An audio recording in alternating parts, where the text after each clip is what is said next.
Hi, everyone, and welcome to the Sourdough Mamas podcast. Thank you for joining me. And remember, if you are looking for more information on your sourdough progress, your sourdough journey, you can head on over to courses.leavenly.com.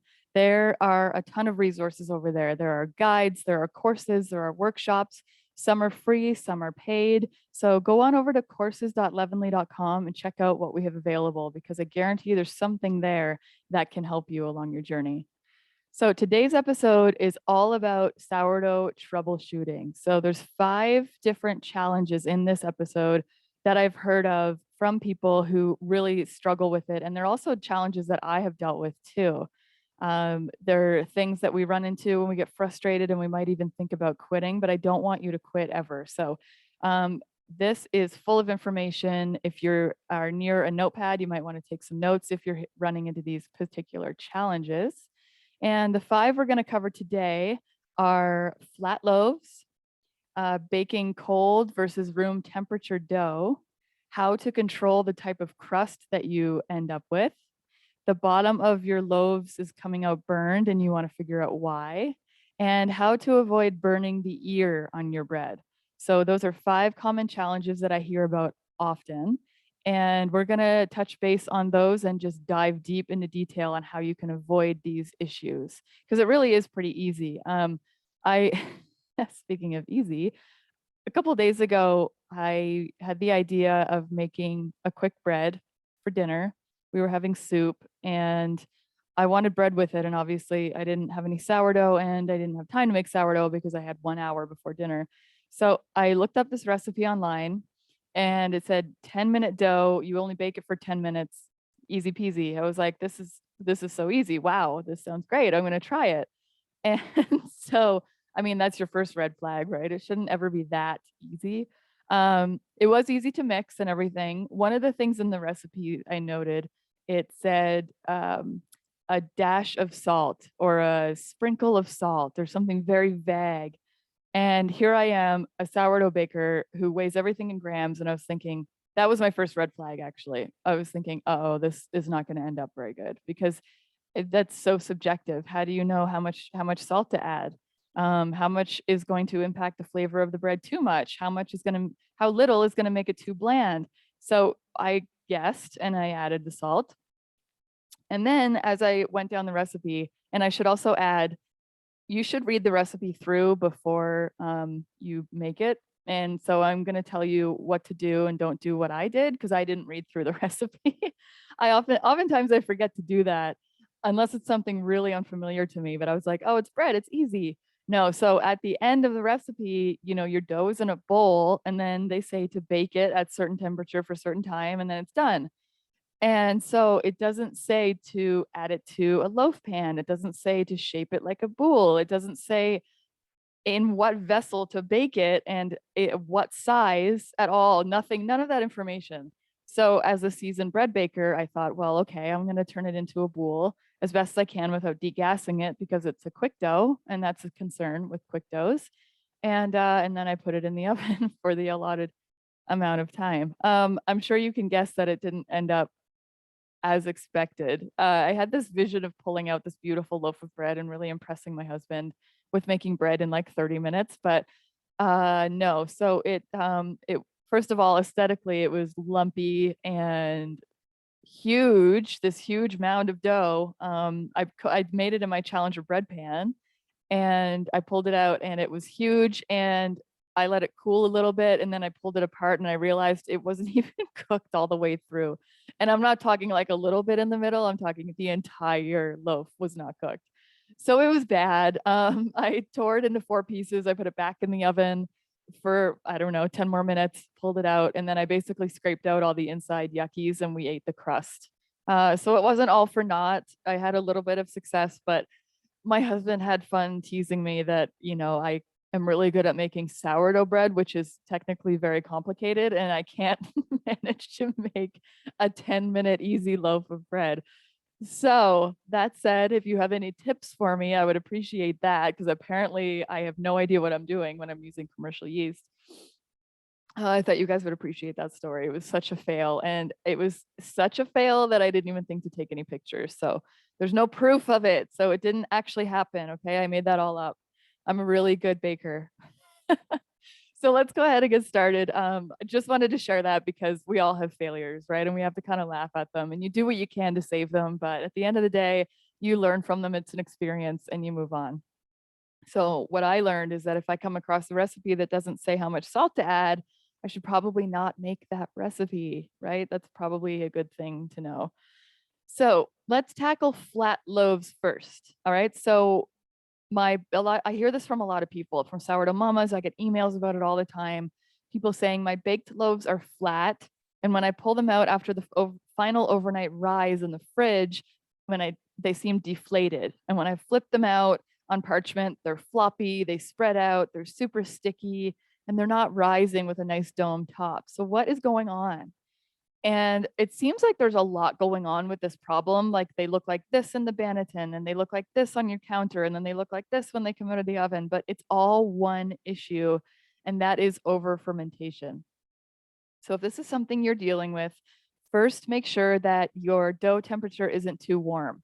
So final dough temperature is an important aspect of sourdough baking. Now, I'm going to say this with a grain of salt because I don't really monitor my final dough temperature, but I also don't have the challenge of over fermented bread. So if, I'm not encouraging everybody to check the temperature of your dough unless you're into that and you want to have it like the science mind and you're keeping notes. But if you're dealing with this over fermentation problem, definitely check the temperature of your dough at the end after your bulk fermentation. So before you do the pre-shape. It should be anywhere between 78 to 82 degrees Fahrenheit. Sorry, I should have calculated that into Celsius beforehand, but I didn't. I'm sorry. If it's much warmer than this, it's going to end up fermenting faster, and it might end up over fermented. So Maurizio over at the Perfect Loaf has a really great post about this called The Importance of Dough Temperature in Baking. So I recommend you head over to the Perfect Loaf and check that out. He is a great resource for all things sourdough, but that is really, really helpful. I found it really helpful too. Another factor with over fermentation is time. So I've learned that living at elevation causes fermentation to happen faster. And so to combat this, I reduce my bulk fermentation time by an entire hour, sometimes even more, depending how warm my kitchen is, how warm the water was that I used, or just the general impression of my dough. I bulk for about 3 hours total, I think. If I had to think about this, I'm going to walk through it real quick. So I usually auto lease for 20 minutes, then I add the salt and a little more water, and then I leave it for 20 more minutes, which is 40 minutes. And then I fold 20 more minutes and I fold 20 more minutes and I fold 20 more minutes and I fold. So that is 1 hour total we're at now. And then sometimes I will add an extra 2 folds depending on how my dough is doing. So I guess I bulk ferment anywhere from 1 hour during the folds plus 30 minutes. Wow, I'm really complicating things here. I bulk ferment for about 1.5 hours to 2 hours total. Because I'm at elevation. I live at 5,700 feet. I'm in Golden, Colorado. So if you are anywhere above about 2,000 feet in elevation, it's going to affect your bread as well. So if you're running into this problem, it could be your elevation. So check your time. Try reducing the time in your bulk fermentation. I have a high altitude sourdough recipe that recipe is in the show notes, or you can head over to leavenly.com and just search for high altitude, and that will come right up. It's really helpful, and it's all entirely based on my experience of baking at altitude. So again, time is a factor. So playing with time, if you're experiencing over fermentation, you're going to want to cut back time. You're not going to want to ferment any longer. I also bake my loaves directly from the fridge, and we're going to talk about that in just a second. I don't like to bring them to room temperature first because, again, I'm at elevation and I don't want to risk it over fermenting while it's being warmed up, and that can happen. It can kind of just push it over the brink. So I bake cold and I cut my bulk fermentation time. There is a test you can do to check for fermentation if you're not sure. If you have long fingernails, it might not work for you. Trust me, I know from experience. So for a little while, I was getting my nails done and I grew them all out, and I was getting the gel tips or the gel paint on them. I'm clearly not a nail girl. and they were really pretty. But then I would go to do the poke test sometimes in my dough if I was making changes in my dough, and it would make a hole in the surface of the dough. So I would have to carry it over to my husband, and he would have to poke it for me. So if you have long nails, it might not work great. Sometimes a knuckle works, but again, it's not great. So get your finger wet under some water and just push it into the dough about an inch or so deep, maybe an inch and a half, and pull it out quickly and just kind of see what happens. So if the dough springs back right away and pretty much fills back in and it goes back to its normal shape, you're actually underproofed. And so that's a good thing. So you just have to wait and just keep doing that test about every 20 to 30 minutes and until you get to the perfect fermentation finger poke, which looks like you put your finger in the same depth, pull it out, and it's going to spring back a little bit, like slowly fill in the hole, but it's going to stay indented mostly. So it might fill back in by maybe half. And so that is a well fermented loaf that's ready to bake right now. And then conversely, if you put your finger in it and it stays sunken completely, it doesn't fill back in at all, your loaf is over fermented. So if it's over fermented, don't fret, don't worry, don't throw it out. For goodness sake, do not ever throw out your dough, because even if you bake it and it doesn't rise, you're going to be able to slice it and you'll have these weird long slices of sourdough and it's still going to taste really good. So don't be discouraged, just bake it anyway. It might surprise you too. It might actually work. So you just never know. Sourdough's a little unpredictable in that way. And if you truly cannot shape it for the life of you, if you dump it out of your basket and it's just pouring all over the place and you can't even get it on parchment because it's just like a pancake, put it into a loaf pan. That loaf pan is going to provide the structure on the outside that normally the dough has, but it's beyond that point now. So it doesn't have that ability to hold structure anymore. So you're going to put this loosey-goosey dough into a loaf pan and you're going to bake it at about 400 for 45 to 50 minutes. If you can, preheat with a steam tray for half the time and then bake it with a steam tray for half the time. But if it's too late, just throw it in the loaf pan and bake it as is. It's still going to be really good. It's going to have lots of structure from the pan. It just might not look exactly how you want, but just do not ever throw out your dough. It's always salvageable in some way. So that is flat loaves. I hope that was helpful. Oh, one more tip I just thought of that I didn't think about beforehand. If you have what you suspect to be an overproofed loaf and you're not baking it in a loaf pan, you're going to bake it freestanding, do not score it, because you want to maintain whatever structural integrity that dough has. You don't want to break the surface tension of that dough because it's so delicate and it's right on the edge of basically failure. So coming along with the razor blade and scoring it open is just going to make it completely expand and give up. So do not score overproof loaves, and you'll get a better result from that, a better rise in general. So that's a little tip that I've learned along the years and wanted to pass on to you. I'm glad I thought of that because that's actually a really good one. The second problem that we run into, not so much a problem, but more like a question, like which is better, baking cold dough or baking warm dough that you let warm at room temperature before you put it in the oven? So I've experimented with both. And like I mentioned before, I personally like to do it cold. In my experience, pulling dough out of the fridge. So first of all, I don't risk over fermentation being at altitude. And the second reason is that scoring cold dough is way easier. The dough is tighter, it's cold, so it holds its structure better. You can slice it with the razor, you can do all kinds of designs, and it stays intact and it's easy to score. Whereas if you let it warm up to room temperature, it almost like drags. Like when you're scoring with the blade, it almost drags the sourdough along with it. So it pulls and it tugs and it's just not as easy. It's not as precise. So that's why I like to do the cold bread. But that said, it's entirely up to you. So give both a try and see which one you prefer. Take notes along the way for both, comparing the bakes and the results and also your experience along the way. Because like I said, it's tougher to score a warm loaf, but ultimately it will probably come out of the oven looking the same as if you score a cold loaf. So it's more about the experience. I don't like to score warm dough. So I do cold dough. So look at that, take those considerations, and also take notes about how long it sat at room temperature and things like that.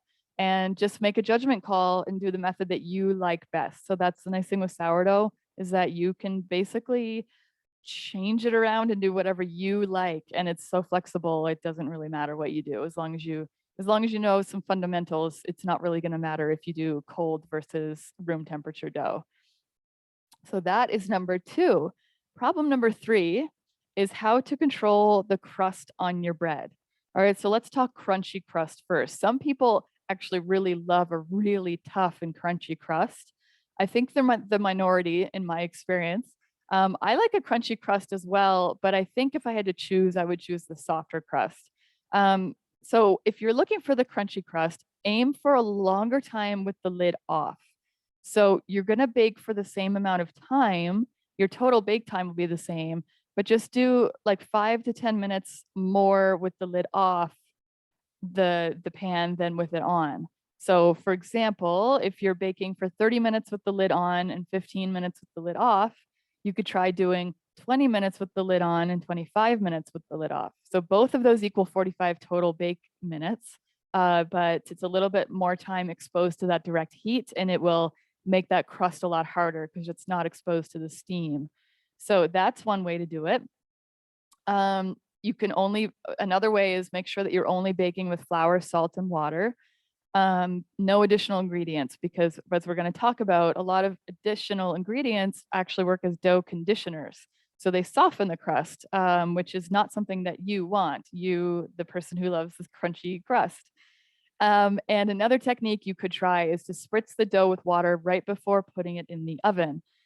This will make little water droplets on the surface, and then they evaporate really quickly, and they leave behind beautiful blisters on the crust, I'm sorry. So you might find that that increases the crunchiness of your crust as well. And just a side note from my own experience, of course, I've tried pretty much everything under the sun. So if you're going to spritz it with water, don't bother putting flour on it and then scoring it. You can still score, but don't put flour on it, because when you spritz it with the water, the flour will just disappear. The water will just make it disappear and you won't get that effect. So I don't do any flour. I just do the water with the spritz, and then it's a really nice golden brown when it comes out with these big, beautiful blisters. Oh, it's like a masterpiece. I love it.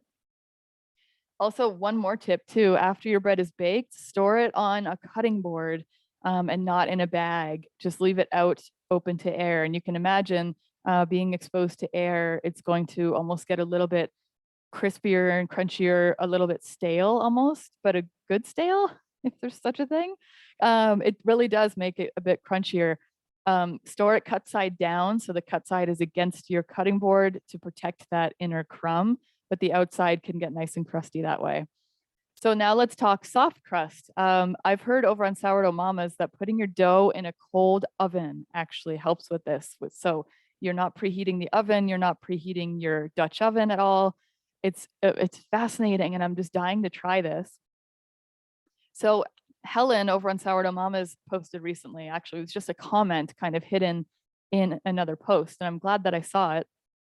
She said, cold oven, cold Dutch oven, 55 minutes total at 450 degrees. Keep the lid on the whole time. Steam is perfect, rise is perfect, no burned bottom, and the crust is soft. My favorite way to bake. So she did clarify a little bit. She said total time 55 minutes. So that's putting your dough in the oven and then turning on the oven. Then you set the timer for 55 minutes. So there's no preheat at all, and she keeps the lid on the entire time. Now, someone else responded, Tori responded, and she said that she did 40 minutes with the lid on and then about 15 to 20 with the lid off, just to get the crust a nice golden color. So that's also an option if you're baking from cold. So that's a really interesting concept, and it's something that I'd like to explore a little bit more. I've never ever tried it to date, but I think I will with my next bake. I want to give that a shot. Another thing you can do, like I mentioned earlier, is add something called a dough conditioner. So this is something that's going to have some fat in it. So you can add in milk. In my simple sourdough recipe or the high altitude recipe, you can add 50 grams of milk and just remove 50 grams of water. And the same amount for olive oil. You could do olive oil too. I probably wouldn't do both. I would either choose milk or olive oil, also butter, and I would do the same ratio. So I would replace 50 grams of water with whichever dough conditioner you'd like to use. Something with fat in it will help. So if you only have skim milk, it might not be a great option. You might want to use butter. Not sure that cream is advisable per se, but whole milk is great. Butter, olive oil, things like that. That will really help to soften that crust too.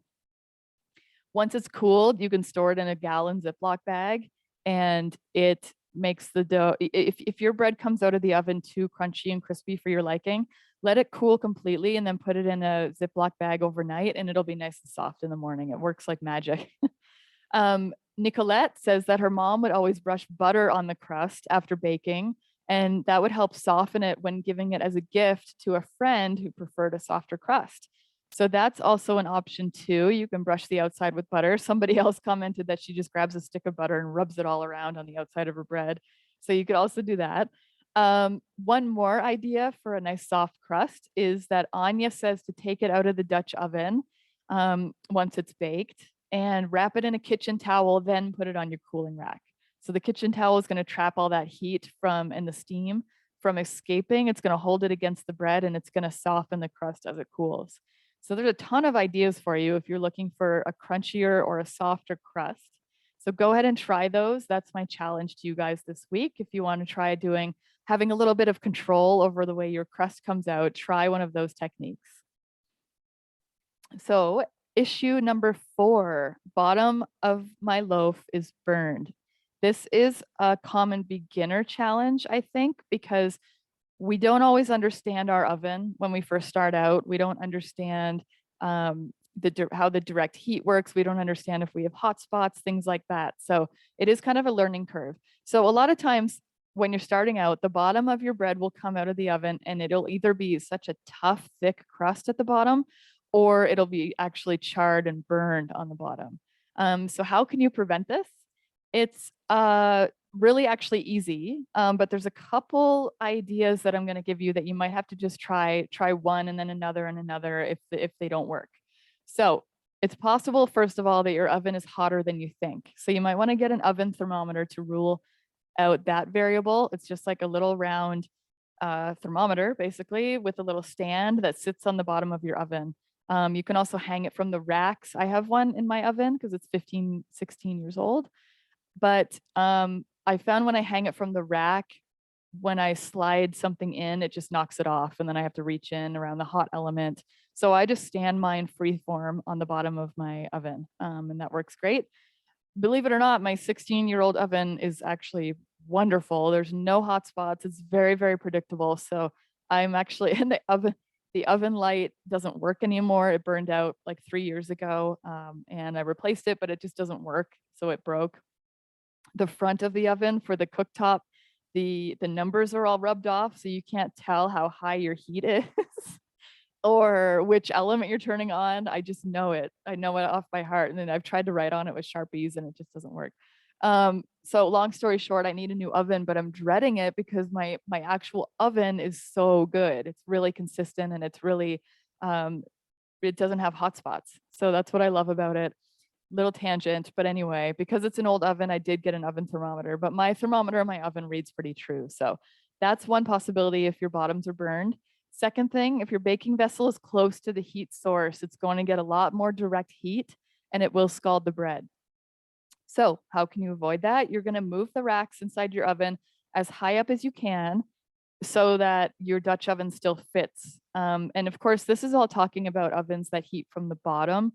I think most ovens do. I think there's some new ovens that heat from the top. So I guess in that case, you'd want to move it down. But all this information is for those that heat from the bottom. So you're going to want to get your Dutch oven as far away from the bottom as you possibly can. So move the rack. And then the next thing I would do is put a cookie sheet or a pizza stone on the rack below the rack your Dutch oven is on. So you're going to have the rack with your Dutch oven. And then on the next level setting, you're going to put another rack in there and put in some kind of barrier to protect your Dutch oven from that direct heat. So a cookie sheet works great if that's all you have. If you do have a pizza stone, those work even better. And just You'll want to preheat that pizza stone in the oven though, so that it doesn't alter your temperature in the oven and affect your bake. But basically what that does is it provides a barrier, and it deflects that direct heat, and it keeps it away from the bottom of your pan. So that's what I have heard works the best with this problem. Another option I've heard is that you can spread cornmeal on the bottom of your baking vessel and then put parchment paper on top of that. It keeps the dough lifted off the bottom of the pan. Though I have heard some people complain that it can char and maybe burn and cause a smell, like a corny smell. But it's a good option for you if nothing else is working. Also, as I mentioned before, you could bake in a cold Dutch oven. So you could either preheat your oven or not, but don't preheat your Dutch oven, and put your dough in the cold Dutch oven, put that in the oven. And theoretically, it shouldn't burn or cook as much because it's cold already. So those are some ideas for that. I also would recommend, if nothing else works and you have a convection option, try the convection. So you're going to want to reduce your temperatures by 25 degrees Fahrenheit if you use convection. So you're going to preheat 25 degrees cooler, and you're going to bake 25 degrees cooler as well. You could try that. It helps blow the air around in the oven. It might affect your baking time, so just watch it really closely. So those are a few ideas for if the bottom of your loaves is coming out burned. And if your main complaint is that the bottom of your loaf is really tough and that crust is hard to saw through, as soon as it comes out of your Dutch oven, put it on a cooling rack so it stops cooking the bottom of your bread, and that'll help as well. And finally, your little tidbit secret that I alluded to in the intro. Of course, I had to make you wait till the very end to hear it. The secret to avoiding burning your ear. So we all work so hard to achieve this elusive ear with our sourdough, and we finally nail it. And then we're pulling out these loaves and the ear is charred, or it's black, or it's way too dark. So what do we do about that? Because it is very tall and it's far away from the actual loaf itself. So it's exposed to a lot of heat. And I think it looks nice when it's a little bit charred, darker than the rest of it. I think that's a nice appearance, but there's a certain line when it's, okay, this is burned versus it's charred. So if you're finding it's burned, here's what you can do.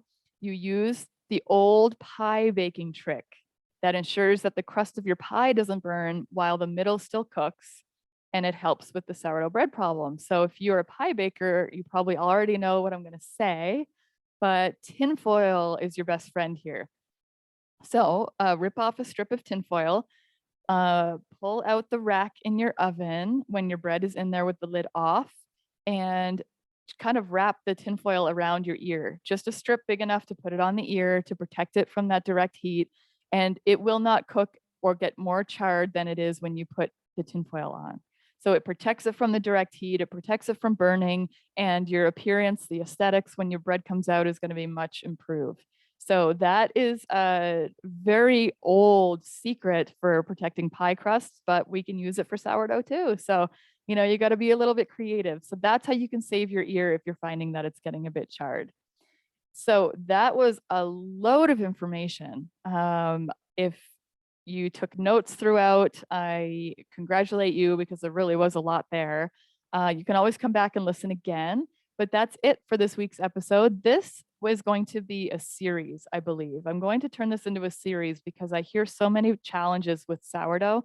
And gosh, if I did a podcast episode on all the challenges that I've heard, I would be sitting here for like 3 hours and you'd be bored to death. So I'm going to break it up into 5 problems with each episode. So that keeps it contained, it keeps it bite-sized, and it's also very informative, especially if you're having one of these problems, or if you have a friend who might be dealing with these issues too. I think overall too, even if you're not having these problems, understanding sourdough, there's no information that's too much information. All right. I'm still in the information gathering stage. I'm learning all the time. Like I mentioned about baking in a cold Dutch oven, I've never tried that before, and I really want to. I want to see how it affects my dough. So sourdough comes with so many challenges, as we've just discussed, and some are frustrating, but just persist and keep on baking, because experience is the number one thing that you can't learn. You have to just gain it through baking. Get some help over on the Sourdough Mamas community on Facebook. So just go into Facebook, search Sourdough Mamas, it'll come right up, and join us there. Ask your questions, post your pictures, and people are wonderful and super, super loving and supportive. So I can't praise them all enough. Sourdough Mamas, I love you and thank you for all that you do. If you have a chance, please leave a review for the show over at leavenly.com/Apple. Just click the link to open Apple Podcasts and you can leave a star rating and even add a personal review. So this helps others find the Sourdough Mamas podcast, and then we can inspire even more home bakers to start making sourdough. So that's it for now, guys. I am Heather, and it's been a blast talking with you as always. Have a wonderful day and happy baking.